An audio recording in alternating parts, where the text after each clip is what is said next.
दिल्ली में अफगानिस्तान के मसले पर सर्वदलीय बैठक जारी है। केंद्र सरकार ने यह सर्वदलीय बैठक बुलाई है।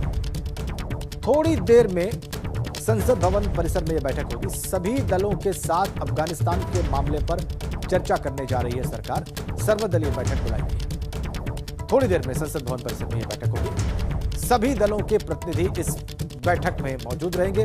सरकार का प्रयास कि सभी दलों से परामर्श किया जाए कि भारत की क्या नीति रहनी चाहिए अफगानिस्तान के वर्तमान हालात को देखते हुए।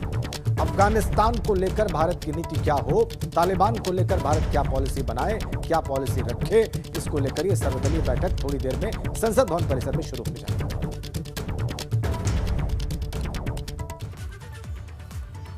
हिंडन एयरपोर्ट पहुंच गया एयरफोर्स का ग्लोब मास्टर विमान। 35 नागरिकों को लेकर हिंडन एयरपोर्ट पहुंचा है ग्लोब मास्टर। अफगानिस्तान से लाए गए हैं इसमें 24 भारतीय और साथ में 11 नेपाली नागरिक भी। तो इस ग्लोब मास्टर विमान से एयरफोर्स के 24 भारतीय नागरिक वापस भारत लाए गए हैं और 11 नेपाली नागरिकों को भी भारत लाया गया है, जो यहां से अब अपने वतन वापस जा सकेंगे। यहां पर भारत का ये एफर्ट, ये प्रयास जारी, एक और प्रयास यहां पर भारत का, जो अफगानिस्तान में जो लोग फंसे हुए हैं भारत के और समस्या में हैं और जिन्होंने गुहार लगाई है भारत सरकार से कि उन्हें वापस लाया जाए, उन्हें सुरक्षित भारत पहुंचाया जाए, उनको वापस लाने में भारत की सरकार जुटी हुई है। और ये उसका एक ताजा उदाहरण हिंडन एयरपोर्ट पहुंचा है एयरफोर्स का ग्लोब मास्टर विमान, जिसमें 24 भारतीय नागरिक और 11 नेपाली नागरिक भी शामिल हैं। सीधा हिंडन एयरबेस चलते हैं गाजियाबाद। वहां पे हमारे सहयोगी शक्ति सिंह मौजूद हैं। शक्ति, क्या जानकारी मिल रही है आपको? कब लैंड किया यह विमान और क्या विशेष देख रहे हैं आप इस लैंडिंग में? ये देखिए राजेंद्र, अगर बात की जाए लैंड की तो आधा घंटा लैंड किए हुए हो गया और किसी भी वक्त जो भारतीय या नेपाली जो नागरिक हैं वो यहाँ पहुंचे हैं, वो किसी भी वक्त यहाँ से बाहर निकलेंगे और बाहर से अपने अपने घरों की तरफ जाएंगे। इसमें टोटल 35 लोग हैं और बताया जा रहा है कि अभी 1000 नागरिक और फंसे हुए हैं हिंदुस्तानी, जो हिंदुस्तानी अफगानिस्तान के अंदर, और 6000 लोगों की एप्लीकेशन है।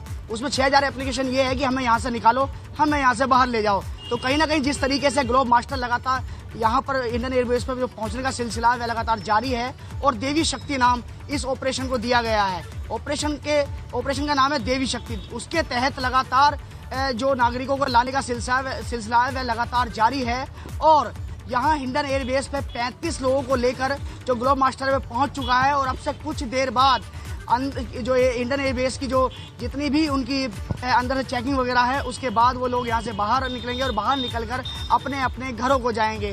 तो लगातार जो हमारी सरकार है वो प्रयासरत है वहाँ से अपने नागरिकों को निकालने के लिए, लेकिन अपने नागरिकों के अलावा हमारी सरकार इस समय देखिए नेपालियों को भी लेके आई है। तो कहीं ना कहीं जो पड़ोसी देश है, जो पड़ोसी मुल्क है हमारा, उसके भी इसमें 11 नागरिक है। तो कहीं ना कहीं जिस तरीके से हमारा जो देश है, हमारे देश की सरकार है, वो बिल्कुल प्रवचनबद्ध है कि हम एक एक नागरिक को वहाँ से जरूर निकालेंगे। हालांकि बाधाएं बहुत आ रही हैं, जैसे हालात हैं वहाँ के, वो हालात अभी किसी से छुपे नहीं हैं।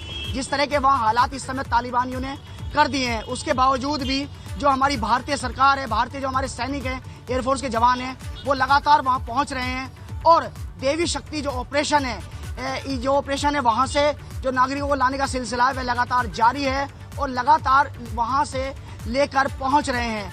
अब से कुछ देर बाद ही इंडियन एयरबेस, ये हमारे पीछे इंडियन एयरबेस की तस्वीरें आप देख सकते हैं कि यहीं से, इसी द्वार से होते हुए यहाँ से वो नागरिक, सभी नागरिक हैं, यहाँ से बाहर निकलेंगे। तो लगातार जो हमारी सरकार है वह प्रयास कर रही है कि अपने एक एक नागरिक को वहां से निकालना है, सकुशल वापस भारत लाया जाए। बिल्कुल ठीक आपने शक्ति, भारत की सरकार लगातार प्रयासरत है, मुसलसल कोशिश की जा रही है। बिल्कुल ठीक आपने शक्ति। और आप बता रहे हैं कि थोड़ी देर में आपके पीछे जो गेट मौजूद है इंडियन एयरबेस का, वहीं से वापस लाए गए भारतीय नागरिक और नेपाली नागरिक बाहर आएंगे। बहुत बहुत धन्यवाद शक्ति सिंह आपका।